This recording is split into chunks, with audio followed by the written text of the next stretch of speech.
Welcome to Integrate Yourself, everybody. I'm your host, Allison Pillow, and you can find me at pureenergypdx.com.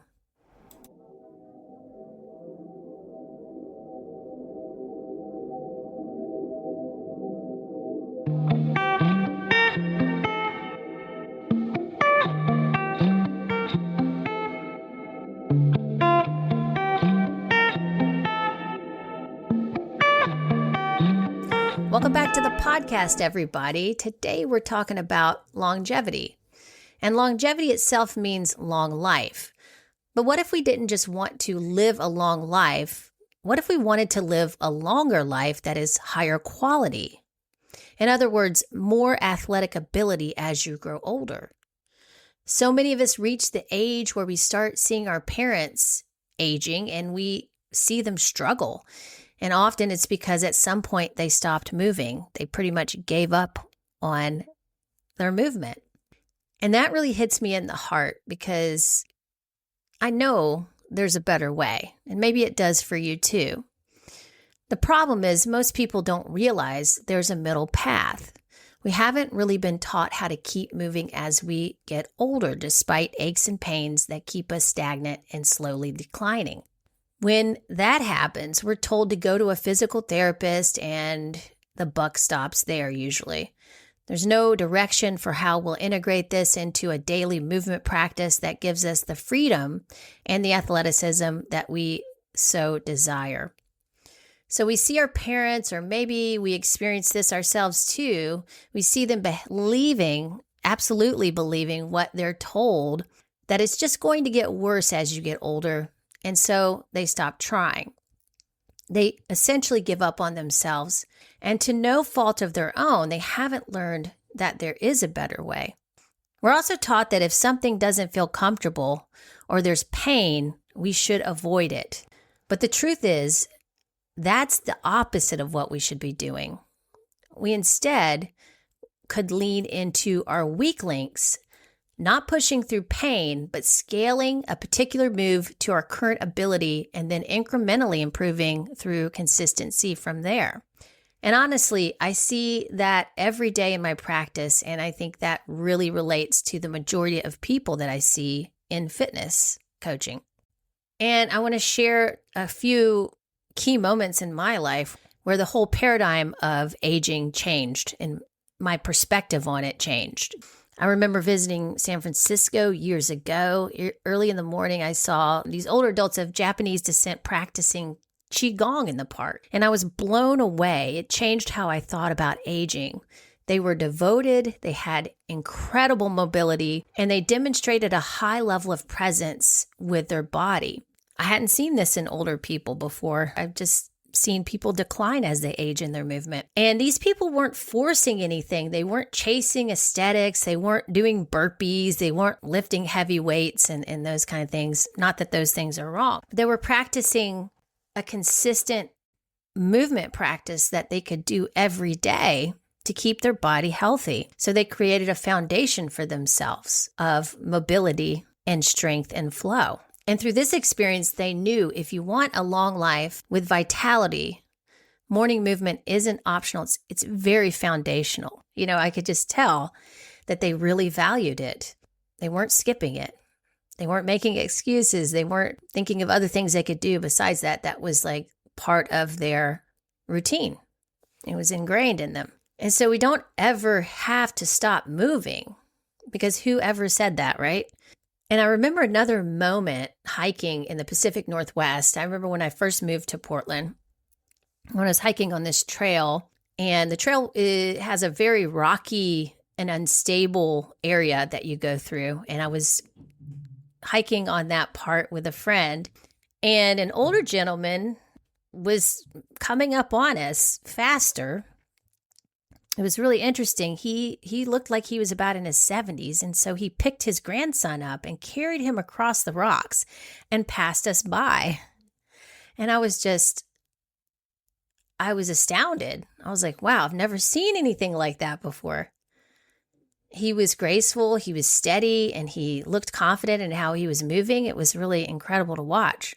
And I just moved to the Pacific Northwest from Atlanta. I'd never seen anything like that before. I'd been around a lot of people who really declined as they aged. And I'd seen a lot of that in my life, especially with family members. And some of them could only sit in a chair for the rest of their lives. So that experience in the Pacific Northwest really changed something in me. And it made me realize as long as we keep moving in a way that's sustainable, that's enjoyable and meaningful for our lives, we can always maintain a higher quality of life as we age. As long as it's higher quality movement, then we simply just can't go wrong here. So let's talk about why movement really does keep us youthful. There are some reasons for that. It relates to our biology because your body has these natural biological processes that are stimulated by movement. One of those things is autophagy. You've probably heard of this before in the fasting conversations. People talk a lot about autophagy. The body has a natural cleanup process called autophagy. This is what that is. And you don't have to force it through fasting necessarily, but a lot of people like to do it that way. But you can also increase your body's ability to have that natural cleanup process through movement. So when you move or when you weight lift as well, this creates this natural state of autophagy in your body. So it cleans up old dead cells in the body and gets them moving out of your body for new cells.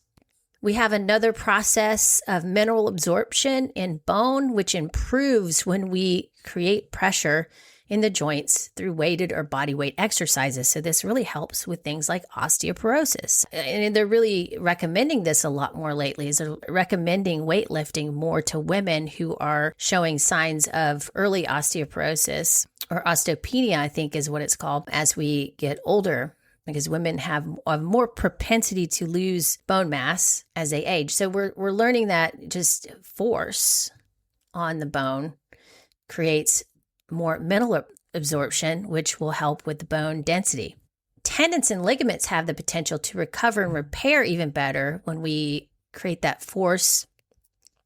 And they can even regenerate when we apply the right kind of joint stress and pressure in the joint. I talked about this in one of my more recent podcasts about tendon ability, and I'll put that link on the show notes here too, so you can check that one out. But I talked about piezoelectric stress in the joint that creates that healing effect. It helps regenerate the ligaments and the tendons. So just because we have tendons and ligaments that have either worn away, have scar tissue, aren't moving very well, are sticky or tight, some of them are painful, doesn't mean they can't improve. It just takes a little longer with tendons and ligaments because you have to create blood flow in those areas for them to regenerate, because they don't get a lot of blood flow normally like muscles do.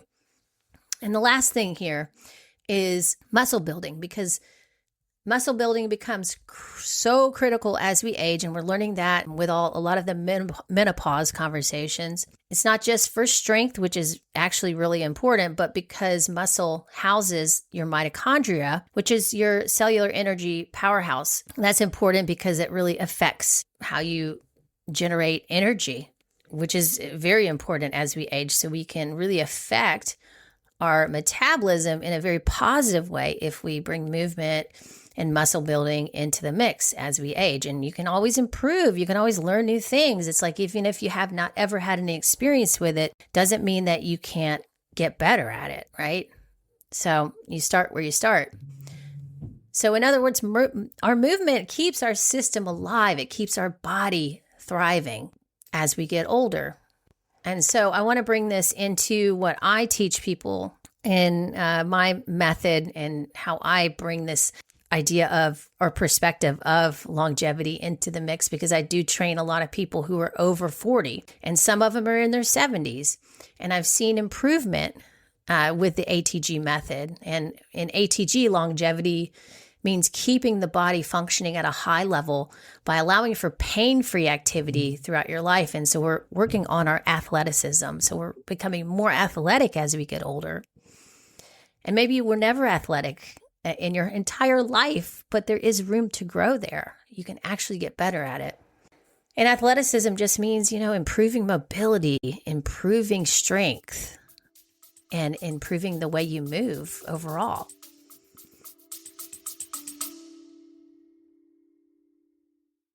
Self-care is finally a cultural phenomenon. The hashtag self-care has appeared on social media millions of times. So why aren't we applying it to our health and wellness? Instead, we beat ourselves up for not finding time to exercise, or we work out so hard that we suffer from joint and back pain. We struggle with diet, stress, and insomnia. That kind of health and wellness just isn't relaxing. It isn't joyful, and it definitely doesn't feel like self-care. Finally Thriving invites wellness into your life in a whole new way, bringing genuine self-care to your health and wellness routine. Learn how true self-care actually helps your body regenerate. Discover quick, simple exercises that build strength and flexibility, powerfully but gently, with hidden treasures along the way. Journal prompts, breathing exercises, relaxing meditations, and more. Merge your physical, mental, and spiritual wellness into one with Finally Thriving, and embrace a self-care wellness routine that will nourish every aspect of your life.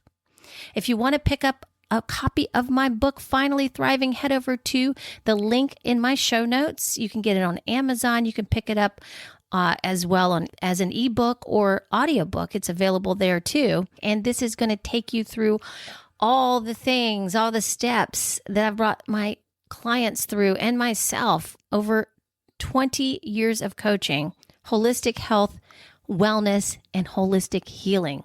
This is wisdom that will last you a lifetime. So follow the link on my show notes to pick up your copy of Finally Thriving so you can finally thrive.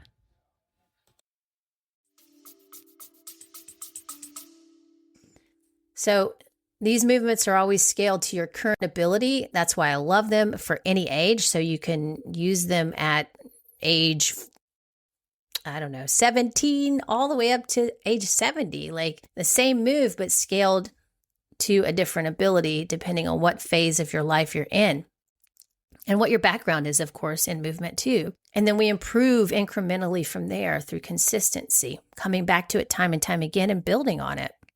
For some older individuals, they may stay on a certain level of programming for quite a while. And that's what I've experienced. Like they just like doing their program and they don't need to change it every 6 weeks. You know, they might be on it longer, but that's because they're looking for longevity. What they're seeing, it gives them pain-free joints. Like they don't have pain anymore. A lot of older people get diagnosed with arthritis. They're also finding that arthritis actually is remedied by moving the joints, putting pressure on the joints. And they get back their freedom of movement again, which is huge. Like if you can't move, you're kind of stuck. It really limits a lot of what you're able to do in your life and what you're able to experience. So this is huge. And so with those two things combined, it brings back a higher quality of life. It brings vitality back into the mix for them. They actually get to enjoy living a longer life now instead of just succumbing to, they feel like they have to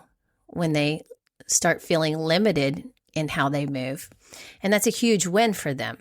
You hear the word longevity everywhere right now. You know, you hear it in the biohacking conversations. People talk about cold plunging. People talk about red light therapy, all kinds of supplements. Peptides are really big right now in the discussion. You have anything from fasting to longevity to VO2 max to grip strength to lifting heavy. These are all topics of discussion as it relates to longevity. And things like grip strength and VO2 max have set certain standards for longevity that are just really, in my opinion, not as important because they get addressed through movement, everyday movement. Like your VO2 max is going to naturally improve as you build more cardio into your movement routine. Your grip strength is going to improve as you do more hanging, as you do more pulling in your strength training routine. It's going to naturally happen. So it's not something we really need to keep track of or try to work on specifically to that area of our life or body part. But really, I think the most important thing is to always come back to lifestyle, because that's the most important thing. That's the thing you're doing consistently every day, bringing movement in every day, I think is going to make the biggest impact here.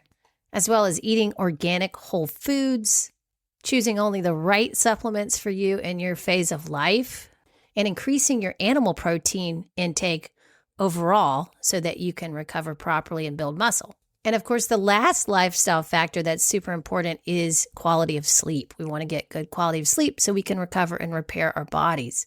And we haven't even touched on emotional wellness, but this can be huge in your path to longevity because, as I've talked about on this show before, you can store emotions and stress in the body. And so being with your emotions and allowing them to be there, allowing it to move through, moving the body helps you do that as well. This can be huge for living a longer, higher quality of life where you move so much better. Because I think while all the advice out there has good intentions, it's pretty confusing for most people, and they really miss the foundational aspects of longevity and things we've known for years. And all those biohacks are essentially meaningless if you don't have consistency and devotion to improving yourself.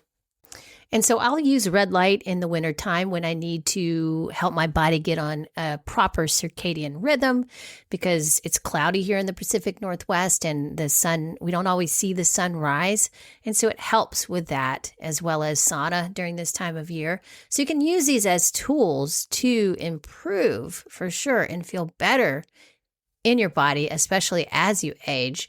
They're very helpful for me anyway. But they're not a replacement for the consistent action of movement every day, and healthy eating and good sleep and healthy emotional wellness too. Now with supplements, the big conversation is peptides right now for some reason. But as far as I know about peptides, I'm not really deep into knowing a lot about what people are talking about around peptides, but I do know that you can get peptides through collagen. And so I take collagen every day. I put it in my coffee every morning. And I've been doing this for years, way before people knew about collagen. I'd been telling my clients about collagen for years, and they noticed it was helping their skin, their hair. It was improving their connective tissue in their body as well for their workouts. So that's mainly why I would recommend it to them. Because it's not just one thing, right? It's not just one thing that creates vitality and longevity, quality of life. It's something you do every day. It's really about lifestyle, right? So how are you living your life that supports a life of high quality longevity? And I think nothing beats movement. I think it's the best thing for that. Because your body, when you move, it really supports all kinds of processes in your body that these biohacking things are trying to help you with. But when you move, you're doing that naturally. Your body has these natural processes that it's going to keep doing, right? When you support it that way. So to me, this is the easiest thing in the world. Same thing with the hormone replacement discussion. I just use weightlifting and built muscle for that. I do take creatine. I love creatine. I think it's helped me tremendously. But again, creatine it comes from food, right? It comes from red meat. So it's something that your body also makes, and then I up my protein as well. So there's things I did to support it as it was going through the hormonal changes. I had to change some things. But for the most part, I just used natural methods and it worked beautifully for me. So not everybody's going to want to do that. But it does, because it takes a lot of patience. It takes consistency. You have to bring a lot of attention back to yourself, but it can be done. Everything you need, your body has, right? It's there. It's just a matter of us really being aware of it, knowing how to access it and support it. That's really what it comes down to. I think it's just made much more complicated for various reasons. People want to sell you things, and that's okay. If you want to buy it, if it works for you, great. But a lot of this stuff can be found naturally. Your body does these things naturally. A lot of things that can help your body are found in nature, are found in food. We don't have to make it too complicated. When I think about longevity, I'm not really thinking about living to be 110. I'm thinking about, can you move your body well at age 70, age 80? I want to be able to do split squats when I'm 80. I want to be able to, squat weight when I'm 80. I want to be able to do all the things I'm doing now at the age of 80. I want to be able to maybe sprint at the age of 80, or a handstand. I want to keep doing handstands for the rest of my life. I think it's possible. Can you, for many people, they have a hard time getting up, even up off the floor. So can you get up off the floor without thinking about it? Like thinking about a strategy on how to get up off the floor, right? Can you get up off the floor without pain? Can you hike? Can you travel? Can you lift your grandkids? There's one thing that I've seen a lot in my practice is older people get sold orthotics in their shoes. They've been wearing a certain type of shoe for most of their life. They haven't really explored the feet and how the feet could really support you through moving them properly and strengthening them. So they get sold orthotics. This can create all kinds of issues as well, like all kinds of other imbalances. So can you start wearing minimalist shoes and get your feet stronger? Can you bend your knees without pain? Can you go up and down the stairs without pain? Can you go for a little run or a sprint? Do you feel stable and strong in your body? Are you free to move the way you'd like to? That's longevity to me. It's not about chasing youth or biohacks. It's about preserving freedom. And it's accessible to all of us. We all have that. Let's talk a little bit about ATG's ground up approach, because that's really important here. I talked a little bit about the feet. This is our ground up approach to athletic longevity.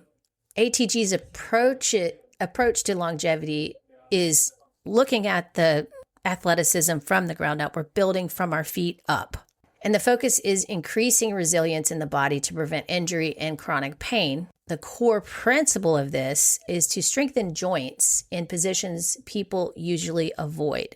So finding their weak links and moving towards that, like deep knee bends and full ranges of motion, and build that capacity incrementally over time. Some people can't even get near a deep knee bend or a full range of motion squat. So we work them up to that. We scale it to their ability. We work them up to that slowly with certain moves in the ATG method. Some of our key longevity movements, again, we use youth to longevity standards, which means it can be used with anyone at the age of even 5 up to 80. It's not just about traditional weightlifting numbers. It can be. We have standards as well for weightlifting that you can meet. You don't have to do that there. So everything is scalable to your age and your ability. One thing we start with is backwards walking. And we do that either with a sled or you can do it on flat ground or up a hill. I remember hearing Ben Patrick talk about how they used backwards walking in ancient China, and they've been using it as a practice for centuries to heal knee pain and to reverse aging in the knee as well. And it occurred to him this could work really well for helping knees get out of pain, because we are reversing the motion of what we do all day long, which is sitting, which is moving and walking forward. So that takes that kind of pressure off the knee, and it focuses on getting not only the quad stronger, but the lengthening and strengthening of the hamstrings too. And it can be done at any level with most any body. And this translates really well to walking forward, running, sprinting, and even jumping. And this is something I start all my clients with, is backwards walking, especially those who are going through more knee pain and stiffness. This has been so helpful for getting them out of pain. With that, I even start some people who have severe knee pain. I start them backward walking in a swimming pool. And that usually works really well. I was surprised about that, but it works great. And then we move them into doing it on flat ground and then on a slight incline or the sled tread that I have at my house as well. And so we keep doing that. We keep increasing resistance as long as it's smooth and natural and the person has no pain. So this is a great way to start. And anybody can do it, which is what I love. I had literally had this woman walk in to start working with me, and she could barely walk. Her knee was so swollen and in pain. And we started her with sled work. It just started her just backward walking. I'd hold her hands and to help her, like, so she didn't run into anything. And she had a really kind of a hard time with it in the very beginning, but just very quickly, it started getting better and better and better, smoother and more natural for her. And then we then started to use a sled, and it got stronger. And then we got to build on that with other moves. Then she could eventually run up the stairs. She didn't have knee pain anymore. Her knee wasn't swollen, and she just could function so much better. So it was really great for her. It was a really wonderful place to start. We also do the ATG split squats. You might have seen this on some of my videos on YouTube. It is the gold standard for lower body longevity, combines strength and deep hip mobility. So this is a really good move to do on your stairs at home. You can start with your front foot elevated on a higher step. And this actually takes off some of the pressure in the knee. And so this is how we can work up slowly to putting more pressure in the knee and lowering the leg gradually as they get stronger and more mobile. And I have some of my clients who are in their 70s doing this. It's pretty amazing. And they've started with their foot really high, and now they're gradually bringing the leg down lower, getting better mobility. It's just been fantastic. The next thing we focus on is hamstring strength, because this is the one area of the body I see the majority of people over 40 come to me with very tight and weak hamstrings. So there's some key exercises I'm going to talk about as it relates to your hamstrings that you can work on. So when we're working on knee strength, we want to make sure we're using the hamstring in more with exercises where your knee is bending, right? So we know we can use the hamstring with more extension through RDLs, Romanian deadlifts. We can use it with back extension. There's some hamstring being used there, but we're not really using it to bend the knee. So we want to focus on that in the very beginning to really build real strength in that knee, because the hamstring is a big stabilizer of the knee as well. So for most people, I like to start people off with the hamstring roller and the leg curl machine. You can use that at your local gym. You know, they have some that are seated, so you're sitting up, and they have others that you're laying down on, and neither one is bad. Either one can be used, but the one laying down probably is going to give you the most eccentric and extension in the knee, the most eccentric contraction, which is the lengthening part of the muscle. So I really like the one laying down. It's going to give you a different kind of stretch than what you would have seated on the hamstring machine. And then we have the Nordic hamstring exercise, which is probably the hardest hamstring exercise you'll ever do. And if you have something that you can use to work up to various degrees on the Nordic, that's ideal. So for example, I have a piece of equipment called Freak Athlete, and it's got about 1 million different things you can do on it. Not really, but at least 20 exercises you can do on that thing on one piece of equipment. And they do have degrees that you can set for the Nordic. So you can start at a 45-degree angle. You can start at now, if you get better at that, if you get stronger at that, then you can go down to 40 degrees and on until you're flat. So you can do your Nordic hamstring curls on a flat surface. But many of my clients, although some of them can start at that 45-degree angle, I actually start them on the hamstring roller and have them do eccentrics on that first, and which is on the floor. So they're laying on their back on the floor, their feet are under a roller, and they're working on just lengthening that hamstring first. And then we're also doing leg curls to work on the concentric or the shortening of the muscle to build more strength in that area. The majority of people that come to me are very weak and tight in that area. We just don't build strength there for some reason. People forget about the hamstring. And so it could be one of the best things that you can work on as you age. And I usually, if one of my clients is also a member of a gym, I'll tell them to go to the gym, do the hamstring curl machine. I think it's a wonderful tool to build those hamstrings up because it pulls the pelvis into a neutral position. And it's really great for taking a lot of the stress out of the hip flexors as well. So it's a good thing to be able to be strong in that area, and backward walking helps with that too. So we want to lengthen and we want to strengthen the hamstring instead of tightening and weakening it, right? So most of us are tight and weak there. And so that's where we start with that one.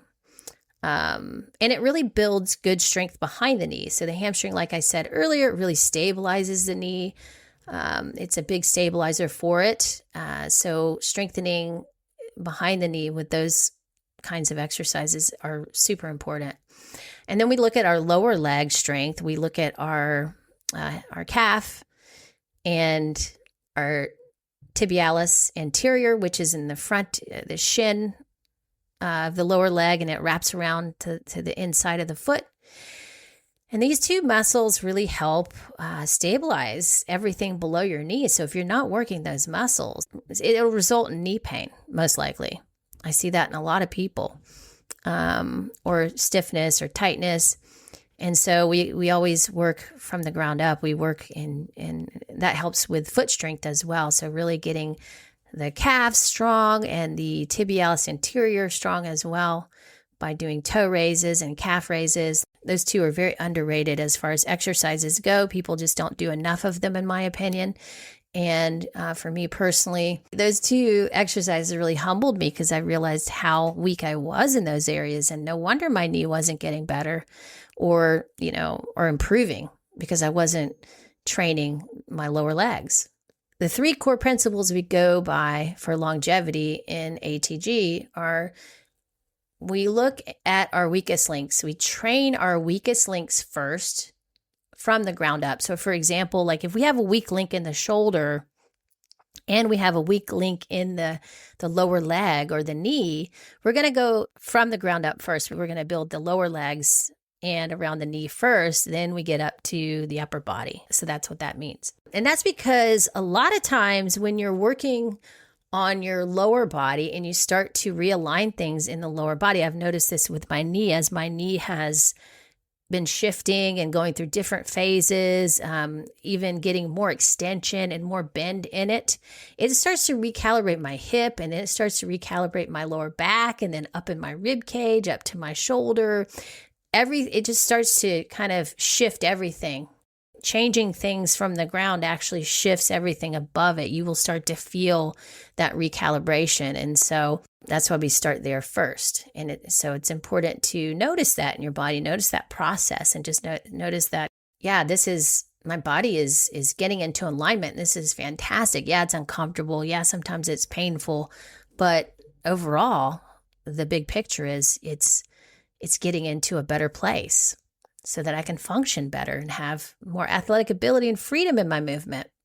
The next core principle is to work toward full range of motion in key joints like knees, hips, and shoulders. So we work towards that. You might not be able to do that in the very beginning, but this is something we work towards. So I have some of my clients that have maybe a mid-range, when they come in, a mid-range squat on the slant board, and we work towards getting it lower with a combination of different things. We work on improving lower leg strength. We work on improving their split squats. We work on improving their poliquin steps, right? Maybe they're not strong in the top range of that motion. They don't feel stable enough in that short range knee movement to be able to get down into a full squat. So we work on that. And then as they get better, they can actually then get more stable into the in range, which is the ass to grass part, right? From the mid range to all the way down butt to heel. And we think about that in our shoulders too. Like I love doing hangs with people, especially as they get older, over the age of 50. Like they probably haven't been doing those for years, right? Maybe even since they were a kid, but like creating that space in the shoulder joint is just magical when it hasn't been moving properly. And that really sets the stage for your shoulders to start moving in more of a full range of motion and to get a lot of relief in that area, because we're creating that space through the hanging. It's really kind of a way of creating traction in the shoulder, which is really awesome. And then the third thing is we build strength progressively. We add weight if needed. If we get to that point where we can add weight, most of my older clients, I just do body weight for a very long time until they can start adding weight. Some of them can, some of them can't. Some of them stay with body weight exercises for a very long time, and we just create more intensity through volume. So we add more reps into the mix, or we change the tempo. We make it slower so that they can gain and master the control in the movement. And I pretty much do that with everybody. We change tempo because I feel like everybody needs that, right? We need to be able to really have great control in something like a squat, like be able to come down nice and slow with knees over toes, hold at the bottom or pause for a second, demonstrate you can do that, and then come up instead of bouncing up like I see some people do sometimes. Be able to build strength progressively, like meet yourself where you're at, don't overdo it. Know that if you do have a joint that's recovering or needs to be rehabbed, then you need to start there and you build from there. You don't want to overload it with too much weight too soon, because that's when you could get injured, right? So the core philosophy in ATG is pain-free progress. We always train at a level that does not cause pain. So never pushing through pain. We use regressions until full range of motion is restored. So sometimes maybe we will go a little harder one day and then that didn't work. Maybe we found something else that needs a weak link or something that needs to be recalibrated. So then we go back and we regress it by either taking away weight or going through a more limited range of motion with that joint, or taking away height or whatever it is, or adding height to something like a split squat. Those are the ways we can scale it to a person's ability as they grow older. And that really creates longevity, because then you have a way that you can see it as like, okay, it's not all or nothing, right? It's not like, well, I couldn't lift weight that day, and so there's no alternatives. There's nothing to build up to, if I can't do it, I can't do it. I've seen people do that. I'm like, no, you can do it. I have a client that had a shoulder issue for a while, and he had inflammation in his shoulder and his elbow.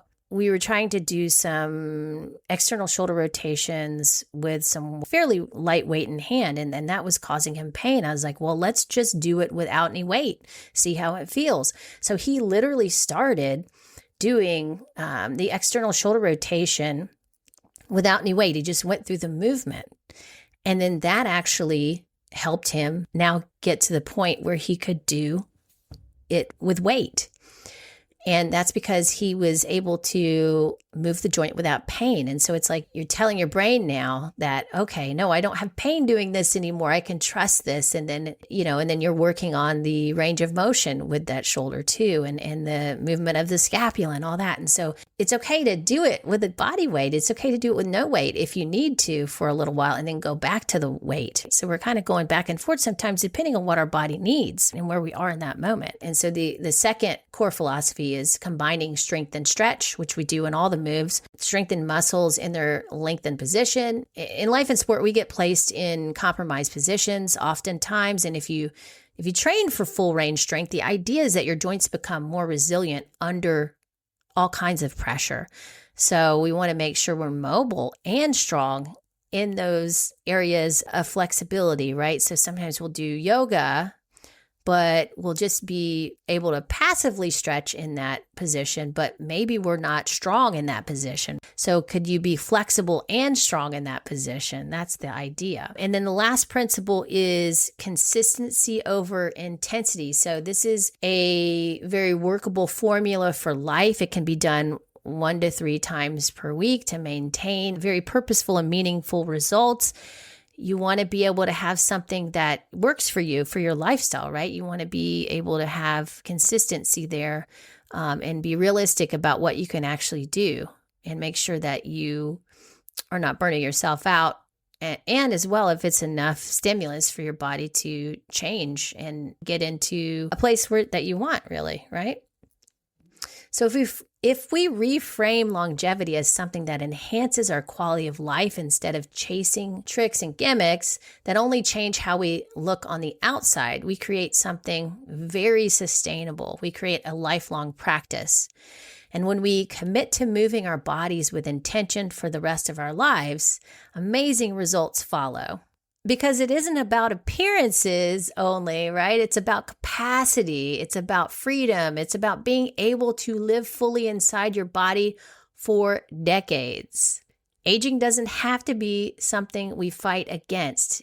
It can be something we grow into with strength, mobility, and with grace. To me, that's longevity, not trying to look younger, but staying capable, staying resilient, and staying free.